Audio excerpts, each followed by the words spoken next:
¿Qué significan los aumentos en las tasas de interés? ¿Qué significan las expectativas del crecimiento económico? ¿Qué significa la generación de Producto Interno Bruto? ¿Qué significa la cantidad de personas que están metidos en el nicho de la informalidad? O sea, creo que aterrizarlo nos vendría bien a todos. Bueno, sí, recordando que la semana pasada se movió la tasa de interés nuevamente el viernes y ya no tuvimos oportunidad de compartirlo, pero también la semana pasada la Secretaría de Hacienda modifica su pronóstico de crecimiento para la economía mexicana en 0.2%, situación que se presenta también por parte del Banco de México, en donde pasamos del pronóstico de crecimiento del 1.3 al 2.3, se mueve del 1.5 hacia el 2.5, es decir, una variación también del 0.2%, ¿no? De acuerdo a lo que nos están diciendo los especialistas de la economía mexicana, como en este caso el secretario de Hacienda, dice pues que es muy buena noticia la generación de crecimiento económico que se presentará en este país. Es importante destacar que este crecimiento, este pronóstico de crecimiento es el primero que se da en 18 meses. Durante 18 meses consecutivos la expectativa ha ido a la baja, y por primera vez se está presentando una modificación en la perspectiva. No quisiera escatimar esa condición de crecimiento, pero tiene mucho que ver con que las políticas económicas en Estados Unidos no se han concretado ni se han vuelto realidad, lo que en un principio de año se estuvo planteando que puso a temblar a la economía mexicana, ¿no?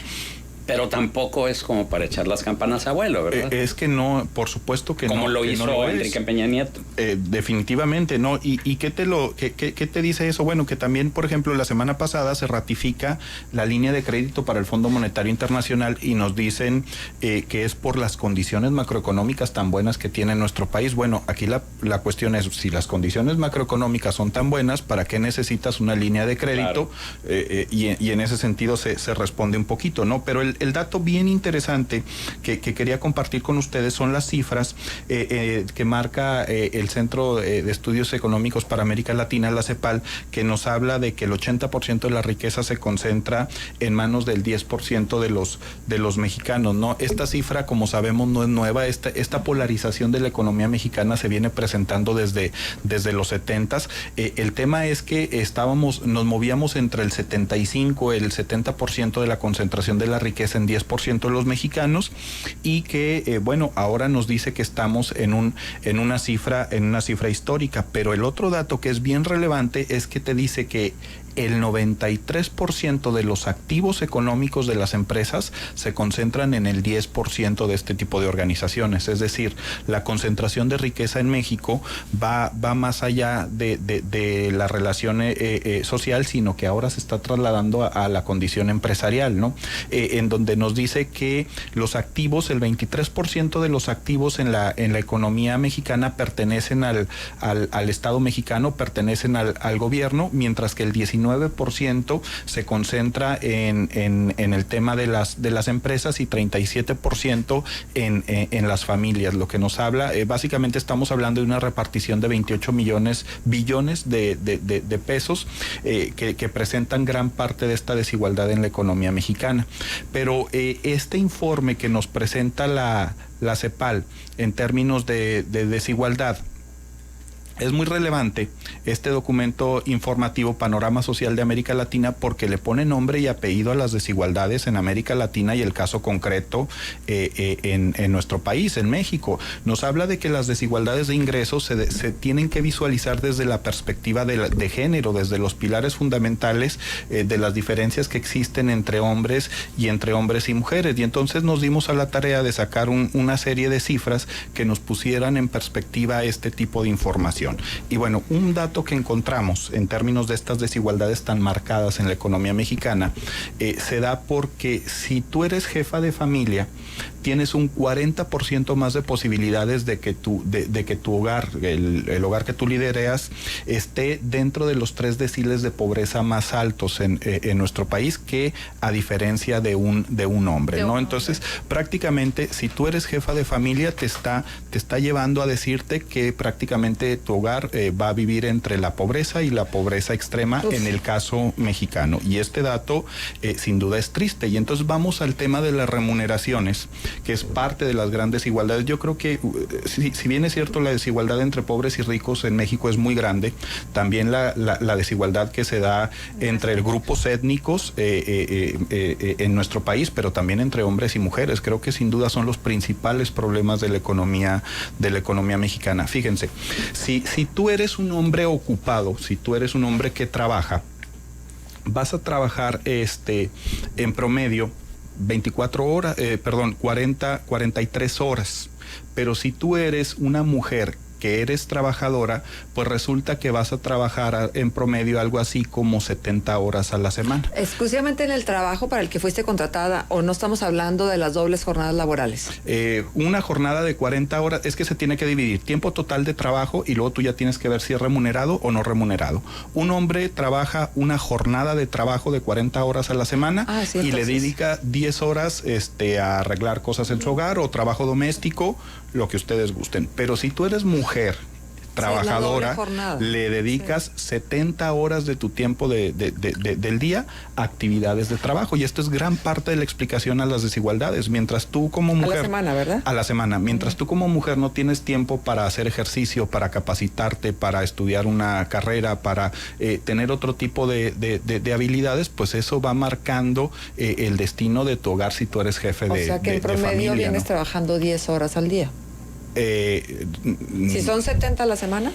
Estamos hablando de entre 10 y 12 horas, Marcela. Estamos hablando de 2 jornadas de trabajo, o sea, 70 horas prácticamente te habla 16 horas, sí, 2 horas, dos jornadas de trabajo. Si haces la sumatoria de 70 y lo divides entre 7, pues te dan 10 horas.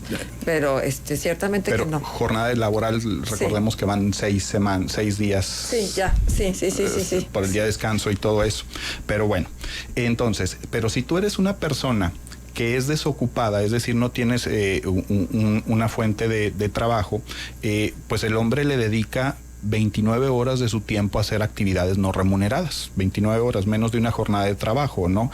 Pero la mujer le dedica 52 horas de trabajo. Entonces, resulta que si no tienes trabajo, tus actividades, sobre todo en el trabajo doméstico, se vuelven muy pesadas, muy difíciles. Pero si tú reconoces como mujer que te vas a dedicar al trabajo doméstico, las actividades en trabajo doméstico se pueden ir hasta 83 horas a la semana. Descanso. Entonces, esto nos habla de cómo se dan estas condiciones de remuneración económica. Y entonces resulta que nosotros encontramos en este documento que en promedio el hombre tiene la remuneración del 75% de sus jornadas de trabajo, mientras que las mujeres en este país tienen una remuneración inferior al 50% de su actividad laboral, ¿no? Si hablamos de que 1 de cada 4 hogares en nuestro país es liderado por mujeres, nos permite entender por qué se dan estas cifras de polarización en la economía mexicana. Pero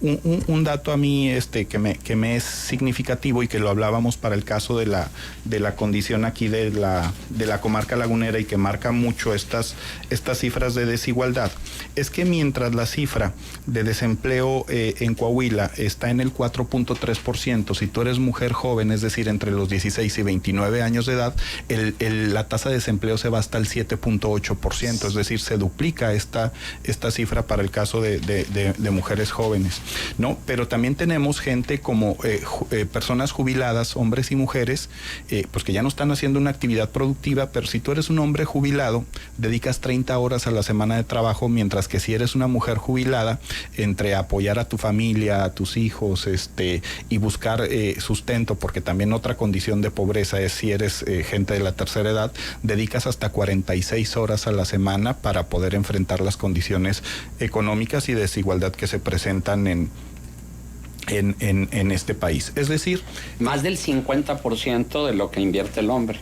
estamos hablando básicamente de el doble del trabajo con la mitad de la remuneración que se presenta, y es parte de este informe que nos presenta la CEPAL de su panorama social de América Latina, en donde nos habla de, más allá de esta polarización económica en nuestro país, donde el 10% concentra el 90% de la riqueza, nos lleva a la parte de que mientras no se resuelvan temas de políticas públicas que puedan resolver la problemática que enfrenta la mujer, vamos a seguir viendo estas diferencias. Hay trabajo empírico que demuestra que en la medida que las mujeres tienen acceso a mayor capacitación, a mayor cantidad de tiempo libre, a mayor espacio de ocio, de descanso, los niveles de vida en las familias suelen ir mejorando, y que definitivamente son temas que no se tocaron por ningún lado en las campañas que acaban de terminar, gracias a Dios, el día de ayer. Tú eres uno de los que se suman, gracias a Dios. Gracias a Dios. Y que deberíamos de estar trabajando. Estamos viendo que las políticas públicas por parte de nuestros gobernantes no están impulsando este tipo de temas, salvo a través de tarjetas con mero tinte electoral, pero es la sociedad civil, es la sociedad organizada quien debe estar impulsando este tipo de problemáticas para disminuir esta polarización económica. El tema de género, el tema de derechos humanos, que bueno, también se desprende el tema de género de la agenda de derechos humanos, pero creo que fueron las grandes ausencias dentro de las propuestas de las campañas electorales. No se abordaron con profundidad. No, bueno, pero es que además cuando se abordaron es cómo alguien que es candidato a la presidencia municipal puede afirmar que va a mejorar tu salario.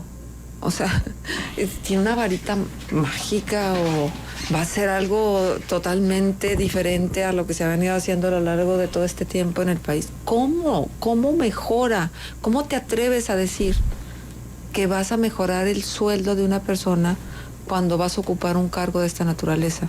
¿Se puede? Definitivamente no, lo hemos comentado muchas veces, en donde los gobernantes generan las condiciones. De hecho, las regiones no compiten, las que compiten son las empresas, y entonces para que las empresas quieran llegar a una región, pues deben de tener acceso a vías de comunicación, a tecnología, pero las regiones sí pueden ser competitivas, que es diferente. Las regiones pueden ser competitivas generando la infraestructura y atrayendo este tipo de inversiones, y en ese sentido se puede generar empleo. Pero lo que sí tú puedes hacer es diseñar políticas públicas que mejoren la condición de vida de tu población, ¿no? Estamos hablando de los temas de capacitación, de los temas de cómo proteger a estas actividades productivas que no están siendo remuneradas por parte de un gran sector de la sociedad, cómo aplicar mecanismos para que impidan que, si eres mujer y eres líder de familia, estés destinada a vivir entre los 3 deciles de pobreza más altos, que estamos hablando de ingresos inferiores a 6,000 pesos al mes. Es que es una condena.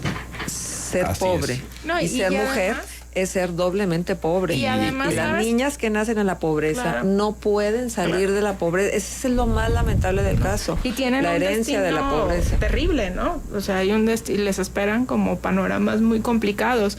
Y además los programas, también me parece que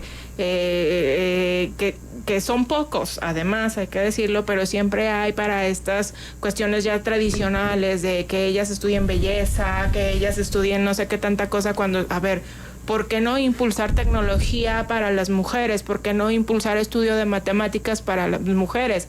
¿Por qué no apostarle al tema de ingenierías para las mujeres? O sea, creo que hay que ir como sacudiendo esas visiones muy tradicionales que han realmente desgastado mucho la participación. Porque son asistencialistas. Y cierro el comentario de ambas con el tema de los hombres dedican 11 horas de su jornada de trabajo a actividades domésticas, mientras las mujeres dedican 32 horas a la semana. Mientras esto no cambie desde adentro, desde las familias, difícilmente vamos a ver cómo se revierte esta situación. Sí, qué bueno que lo pones tú, Daniel, tu hombre, en la mesa. Muchísimas gracias, Daniel González, por tu presencia con nosotros en Contexto. Gracias.